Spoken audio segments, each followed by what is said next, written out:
Hi മക്കളെ, അമീൻ സാറാണ്. ഫൈസൽ സാറാണ്. തീർച്ചയായിട്ടും ഞങ്ങൾ എക്സാമിന് മുന്നേ ഇങ്ങനെ ഒരു വീഡിയോ ആയിട്ട് വന്നത് കുറച്ച് കാര്യങ്ങൾ എൻ്റെ മക്കളോട് പറയാനാണ്. കാരണം ഇതുവരെയുള്ള എക്സാം പോലെ അല്ല നിങ്ങൾക്ക് ഇനി വരാൻ പോകുന്ന എക്സാം. കാരണം ഈ വർഷം മുതൽ അല്ലെങ്കിൽ നിങ്ങൾ ഓൺ എക്സാം മുതൽ നിങ്ങൾക്ക് അറിയാം ക്വസ്റ്റിൻ്റെ പാറ്റേൺസ് മാറിയിട്ടുണ്ട്. ഞങ്ങൾ നേരത്തെ പറയുന്നതാണ്. സോ നമുക്കെല്ലാം അറിയാം ഇനി എന്താണ് സൊല്യൂഷൻ. ആ സൊല്യൂഷൻ കൃത്യമായിട്ട് പറയാൻ വേണ്ടി തന്നെയാണ് ഞങ്ങൾ ഇങ്ങോട്ട് വന്നിരിക്കുന്നത്. മക്കൾ ഒറ്റക്കാരൻ്റെ മക്കൾ മനസ്സിലാക്കി വെക്കുക, ഇതുവരെ നിങ്ങൾ പഠിച്ചതുപോലെ ഇനിയും പഠിച്ചിട്ടുണ്ടെങ്കിൽ നിങ്ങൾക്ക് മാർക്ക് കിട്ടുമോ വെച്ചിട്ടുണ്ടെങ്കിൽ ഫൈസൽ സാർ കിട്ടുമോ?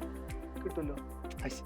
പഠിക്കുന്നവർക്ക് കിട്ടില്ല. നന്നായിട്ട് പഠിച്ച മക്കളാണെന്നുണ്ടെങ്കിൽ അവർക്ക് എന്തായാലും കിട്ടുമല്ലോ. പക്ഷെ ഒരു കാര്യമുണ്ട്, നിങ്ങൾ നന്നായിട്ട് പഠിക്കുന്ന മക്കളാണെന്നുള്ളത് നിങ്ങൾ തന്നെ ആലോചിച്ചാൽ മതി. കാരണം ഈ സമയത്താണ് നമ്മൾ ആർട്സ് സ്പോർട്സ് എല്ലാം വന്നിരിക്കുന്നത്. അല്ല, വേറെ ഒരു കാര്യമുള്ളത് എന്താ വെച്ചാല് ഇവർ ആലോചിക്കുന്നത് പോലും പരീക്ഷയുടെ തലേ ദിവസമായിരിക്കും. പരീക്ഷ വരുന്നുണ്ട്. അപ്പോഴാണ് പല ആളുകളും ഇപ്പൊ നിങ്ങൾക്ക് മെസ്സേജ് വരുന്നുണ്ടോ അറിയില്ല, സാറേ ഏതൊക്കെ ചാപ്റ്റേഴ്സാണ് എക്സാമിനുള്ളത് ഇന്നും വരുന്ന മെസ്സേജുകളാണ്. മറ്റേ ഈ ചാപ്റ്റർ ഡെമോക്രസിന്റെ ചാപ്റ്റർ ഇതൊക്കെ പഠിപ്പിച്ച ചാപ്റ്റർ ആണോ? സോ മക്കളെ, ഇങ്ങനത്തെ ഒരുപാട് പ്രശ്നങ്ങളുണ്ട്. ഈ പ്രശ്നങ്ങളൊക്കെ മാറ്റി തരാൻ വേണ്ടി തന്നെയാണ് ഇങ്ങോട്ട് വന്നിരിക്കുന്നത്. പക്ഷേ ഒറ്റ കാര്യമുണ്ട്, ഞങ്ങളൊരു 3 കാര്യം ഞങ്ങൾ പറഞ്ഞുതരും. ആ 3 കാര്യം എൻ്റെ മക്കൾ ചെയ്യാൻ തയ്യാറാണെങ്കിൽ ഉറപ്പിച്ചോ നിങ്ങൾക്ക് ഒരു മാറ്റം എൻ്റെ മക്കൾക്ക് ഉണ്ടാക്കാൻ പറ്റും. സോ മാക്സിമം ആൾക്കാർക്ക് ഈ വീഡിയോ ഷെയർ ചെയ്യുക. നമുക്ക് അടിപൊളിയായിട്ട് ചെയ്യണം, എക്സാം ഉഷാറാക്കി മാറ്റണം. സോ ഫൈസൽ സാറേ, എക്സാം എന്തായാലും അടുത്തു, മറ്റന്നാൾ എക്സാം തുടങ്ങാണ്. അപ്പോൾ എക്സാമിന് മുന്നിലേക്ക് പോകണം. നമുക്ക് ഇനി പഠിച്ച് സൊല്യൂഷൻ വേണം. നാളെ തന്നെ എക്സാം ആണ് വരുന്നത്. തീർച്ചയായിട്ടും. അപ്പോൾ എന്താണ് നമ്മൾ മക്കൾ ചെയ്യേണ്ടത്? ഇവർ ചെയ്യേണ്ട ഫസ്റ്റിലെ കാര്യം, ഇവർ ടൈം ടേബിൾ ഒന്ന് കൃത്യമായിട്ട് കണ്ടുവെക്കുക എന്നുള്ളതാണ്. എന്ന് വെച്ചാൽ നിങ്ങളുടെ ഇപ്പോഴത്തെ എക്സാമിന്റെ ടൈം ടേബിൾ അല്ല, ആ ടൈം ടേബിളിനെ വെച്ചുകൊണ്ട് നിങ്ങൾ ഏതൊക്കെ ചാപ്റ്റേഴ്സുകൾ ഏതൊക്കെ സബ്ജക്റ്റുകൾ ഓരോ ദിവസം പഠിക്കണമെന്നതിന് ഷെഡ്യൂൾ ചെയ്തേക്കണം. കാരണം ഒരു ദിവസം ഒരു സബ്ജക്ട് മാത്രമുള്ള ദിവസങ്ങളുണ്ടോ? അല്ല, ചില 2 സബ്ജക്റ്റുകളൊക്കെ വരുന്ന ദിവസങ്ങളുണ്ട്. സോ അതിന് വേണ്ടിയിട്ടുള്ള കൃത്യമായ ഒരു പ്രോപ്പർ ആയിട്ട് ടൈം നിങ്ങൾ ഇവിടെ തന്നെ എന്ത് ചെയ്യണം, മാനേജ് ചെയ്തേക്കണം. സത്യമാണ്. കാരണം നമ്മൾ പഠിക്കാനിരിക്കുമ്പോൾ നിങ്ങൾ തന്നെ ആലോചിച്ചാൽ മതി, നിങ്ങൾ പഠിക്കാനിരിക്കുമ്പോൾ ആദ്യം ഏറ്റവും കൂടുതൽ സമയം പോക്കൽ ഒരു അരമണിക്കൂർ എന്താണ് പഠിക്കേണ്ടത്, എവിടെ തുടങ്ങണം, ഏത് ചാപ്റ്റർ തുടങ്ങണം എന്നൊക്കെയാണ് നമ്മൾ ഡൗട്ട് ഉണ്ടാവുക. മക്കൾ അത് ആദ്യം തന്നെ എന്ത് ചെയ്യുക, മാറ്റി വെക്കുക. അതിന് ഇന്നല്ലേ സാറേ ഒരു അരമണിക്കൂർ എന്തോട്ടെ അതിന് വേണ്ടി 10-15 മിനിറ്റ് ഒക്കെ മതിയാവും. അതിന്റെ ഉള്ളിൽ തന്നെ എന്ത് ചെയ്യുക, നിങ്ങൾ ഒരു വേഗം തന്നെ ഒരു ഷെഡ്യൂൾ കൃത്യമായിട്ട് ചെയ്തേക്കാം. രണ്ടാമത്തെ കാര്യം എന്ന് പറയുന്നത്, ഇവര് പിന്നെയുള്ള നമ്മുടെ പ്രശ്നം എന്ന് പറയുന്നത് ഏത് ചാപ്റ്റർ ഞങ്ങൾ തുടങ്ങുന്നുള്ളതാണ്. തുറന്നു നോക്കുമ്പോൾ ഫസ്റ്റ് ചാപ്റ്റർ എടുക്കുന്നു, പരിചയമുണ്ട്. രണ്ടാമത്തെ ചാപ്റ്റർ എടുക്കുന്നു, അതും പരിചയമുണ്ട്. മൂന്നാമത്തെ ചാപ്റ്ററും പരിചയമുണ്ട്. നാലാണെങ്കിലോ ആലോചിച്ച് നോക്കിയാൽ ഇതിൽ പല കാര്യങ്ങളും അറിയില്ല.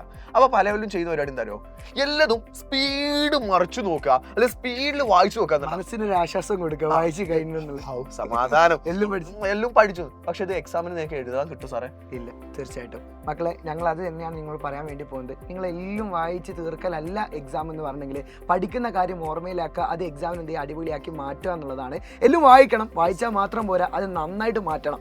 സോ നമ്മുടെ മുന്നിൽ കുറച്ച് സമയമേ ഉള്ളൂ. ഇനി വായിക്കാൻ അധികം സമയം നമുക്കുണ്ടോ? ഇല്ല. പക്ഷേ നമുക്ക് അതിന് മറ്റൊരു മാർഗ്ഗമുണ്ട്. അതാണ് ഫൈസൽ സാർ പറയാൻ വേണ്ടി പോകുന്നത്. മക്കൾ, നിങ്ങൾ വായിക്കുന്ന സമയത്ത് കൃത്യമായിട്ട് ഒരു ടോപ്പിക് നിങ്ങൾ വായിക്കണം, അത് കൃത്യമായിട്ട് പഠിച്ചിട്ട് നെക്സ്റ്റ് ടോപ്പിക് ഓപ്പൺ ചെയ്യാവും.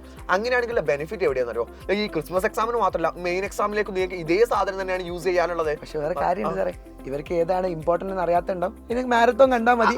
ഇന്നലത്തെ മാരത്തോൺ നമ്മൾ എടുത്തതിൽ ഇന്നലത്തെ തന്നെയാണ് നമ്മൾ 100% ഷുവർ ക്വസ്റ്റ്യൻസുകൾ വന്നിട്ടുണ്ട്. അതുപോലെ ഇന്ന് മെഗാ മാരത്തോൺ വരുന്നുണ്ട്. അതിലൊക്കെ നമ്മൾ ഡീറ്റെയിലുകൾ പറയും. അപ്പം എൻ്റെ മക്കൾ മനസ്സിലാക്കി വെക്കുക, നിങ്ങൾ ടൈം ടേബിൾ ഉണ്ടാക്കി കഴിഞ്ഞാൽ അടുത്ത് ചെയ്യേണ്ടത് ഏതാണ് ഏറ്റവും ഇമ്പോർട്ടൻറ്റ് ചാപ്റ്റേഴ്സ് നമ്മൾ പറഞ്ഞിട്ടുണ്ട്. കഴിഞ്ഞാൽ ലൈവിൽ നിങ്ങൾ നോക്കിയാൽ മനസ്സിലാവും. അതിലെന്ത് ചെയ്യുക, നിങ്ങൾ കൃത്യമായിട്ട് ആ ടോപ്പിക്ക് നന്നായിട്ട് പഠിച്ചു പോവുക. കാരണം അത് ഇമ്പോർട്ടൻ്റ് എന്ന് പറഞ്ഞെങ്കിൽ അതിന് കുറച്ച് കാരണങ്ങളുണ്ടാവും. ഇപ്പോൾ 8-നെയോ 10-നെയോ പോലെയല്ല, നമുക്ക് ഒരു എക്സാം കഴിഞ്ഞതാണ് സാറേ. അതൊരു സമാധാനമുള്ള കാര്യം തന്നെയാണ്. കാരണം എന്താ വെച്ചാൽ ഇപ്പോൾ എല്ലാവരും പറയുന്ന കാര്യം എന്താ വെച്ചാൽ 9th-നും ക്വസ്റ്റ്യൻ പേപ്പറിന്റെ പാറ്റേൺ മാറി. പക്ഷെ മക്കളെ, ക്വസ്റ്റ്യൻ പേപ്പറിന്റെ പാറ്റേൺ മാറിയെങ്കിലും ഇമ്പോർട്ടൻസ് സെയിം ഇമ്പോർട്ടൻസ് ആണ്. അപ്പോൾ നിങ്ങൾ കഴിഞ്ഞ കൊല്ലത്തെ സെയിം ക്വസ്റ്റ്യൻ പേപ്പറിന് എന്ത് ചെയ്യണം, നന്നായിട്ടൊന്ന് റിവൈസ് ചെയ്തേക്കണം. അതിൽ പാറ്റേണുകളിൽ വേരിയേഷൻ വന്നേക്കാം, പക്ഷെ ഉത്തരങ്ങൾ എന്ത് സെയിം. അപ്പോൾ എന്ത് ചെയ്യുക, പഠിക്കുന്നത് എന്ത് ചെയ്യുക, അടിപൊളിയാക്കി ഷോർട്ട് നോട്ട് ഉണ്ടാക്കി തന്നെ എൻ്റെ മക്കളെ പഠിക്കാൻ ശ്രമിക്കുക. അവസാനമായിട്ട് കുട്ടികൾ ചോദിക്കുന്ന അടുത്ത കാര്യമാണ്, സാറേ ഈ essay ക്വസ്റ്റ്യൻ വരാണ്, 4 മാർക്ക് ക്വസ്റ്റ്യൻ വരാണ്, ഞങ്ങൾ എത്ര പോയിന്റ്സ് എഴുതണം, കുറേ എഴുതിയാൽ മാർക്ക് കിട്ടോ, അല്ലെങ്കിൽ ഇന്ന പോയിന്റ്സ് എഴുതിയാൽ മതി എന്ന് ചോദിക്കാറുണ്ട്. സോഷ്യലിലൊക്കെയാണ് ഇങ്ങനെ പറയാറുള്ളത്, സാറേ എത്ര പേജ് എഴുതണം മാർക്ക് കിട്ടാൻ, അങ്ങനെയൊക്കെ ഒരു ചോദ്യങ്ങൾ ചോദിക്കും. അതിനുള്ള ഏറ്റവും നല്ല കാര്യം എന്ന് പറഞ്ഞാൽ, മക്കളെ 4 മാർക്കിന്റെ ഒരു ക്വസ്റ്റ്യൻ ആണെന്നുണ്ടെങ്കിൽ ശരിക്ക് നമ്മളിപ്പോൾ ഇംഗ്ലീഷ് മീഡിയം ആണ് മലയാളം മീഡിയം ആണെന്നുണ്ടെങ്കിലും 4 പോയിന്റുകൾ പ്രിസൈസ് ചെയ്ത പോയിന്റുകൾ വേണമെന്നുള്ളതാണ്. വിവരിച്ച് എഴുതുന്ന നല്ല കൃത്യമായിട്ടുള്ള 4 പോയിന്റുകൾ വേണം. പക്ഷെ അത് മാത്രമല്ല നിങ്ങൾ എഴുതേണ്ടത്. ഇപ്പോൾ ഒരു 4 മാർക്കിന്റെ ക്വസ്റ്റ്യൻ ഒക്കെ ആണെന്നുണ്ടെങ്കിൽ മക്കൾ ആദ്യം തന്നെ ഒരു ഹെഡിങ് എഴുതിയേക്കണം. എന്നിട്ട് ആ ഒരു ടോപ്പിക് എന്താണെന്നുള്ള ഒന്ന് ജസ്റ്റ് ഡിസ്ക്രൈബ് ചെയ്തേക്കണം. അത് കഴിഞ്ഞ ശേഷം ആ ക്വസ്റ്റ്യനിന്റെ ഉത്തരം നിങ്ങൾ കൃത്യമായിട്ട് എഴുതിയേക്കണം. അപ്പോൾ തന്നെ നിങ്ങൾക്ക് ഒരു 1 പേജിന് അടുത്ത് നിങ്ങളുടെ എന്ത് ഉണ്ടാവും, ഉത്തരങ്ങൾ എത്തിയിട്ടുണ്ടായിരിക്കും.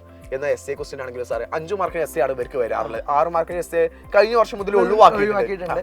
മക്കളെ എസ് എ ക്വസ്റ്റ്യൻസ് വരുമ്പോൾ എന്റെ മക്കൾ കൃത്യമായിട്ട് പറയാനുള്ളത് നമ്മൾ എന്തായാലും ടീച്ചേഴ്സിന് നന്നായിട്ട് എന്ത് ചെയ്യണം, അത് കണ്ടാലേ എന്ത് ചെയ്യുള്ളൂ മാർക്ക് വരാറുള്ളൂ. പക്ഷെ നിങ്ങൾ പോയിന്റ് ഉണ്ടെങ്കിൽ നിങ്ങൾ എന്ത് ചെയ്യുന്ന അണ്ടർലൈൻ ചെയ്ത് വെക്കുക. പക്ഷേ ഒരു 5 മാർക്കിനാണെങ്കിൽ നിങ്ങൾ 12 പോയിന്റെങ്കിലും മിനിമം ചെയ്താൽ, കാരണം 2 പോയിന്റ് തെറ്റിയാൽ നമുക്ക് എന്ത് ചെയ്യേണ്ട, ആ പ്രശ്നം ഇല്ലാത്ത രീതിയിലേക്ക് മാറ്റാം. പിന്നെ സബ് ഹെഡിങ്ങൾ എഴുതാൻ വേണ്ടിയിട്ട് മാക്സിമം ശ്രദ്ധിക്കുക. എസ് എ ക്വസ്റ്റ്യനുകളിലൊക്കെ ആണെങ്കിൽ എന്ന് വെച്ചാൽ ഒരു ഹെഡിങ് ഉണ്ടാകുക, ഹെഡിങ്ങിന്റെ കീഴിൽ എന്ത് ചെയ്യുന്നു, അപ്പോൾ ഒരു 3-4 പോയിന്റുകൾ വരികയാണെങ്കിൽ ആ 3-4 പോയിന്റുകളെയും സബ് ഹെഡിങ്ങൾ ആക്കിയിട്ട് എഴുതാം. അപ്പോൾ ടീച്ചേഴ്സിന് നമ്മുടെ പേപ്പർ വാല്യൂ ചെയ്യാൻ ഈസി ആയിരിക്കും, നിങ്ങൾക്ക് സ്കോർ ചെയ്യാനും എളുപ്പമായിരിക്കും എന്നുള്ളത്. എഴുതുന്നത് നന്നായിട്ട് വൃത്തിയിലും കൂടി ആക്കി മാറ്റിയിട്ടുണ്ടെങ്കിൽ എൻ്റെ മക്കൾ അടിപൊളിയാവും. സോ എൻ്റെ മക്കൾക്ക് ഡൗട്ട് ഉണ്ടാവുക ഇനി ക്വസ്റ്റ്യൻസ് എന്താണ് അല്ലെങ്കിൽ ലാസ്റ്റ് വട്ടം എന്താ നോക്കേണ്ടതെന്നുള്ളതാണ്.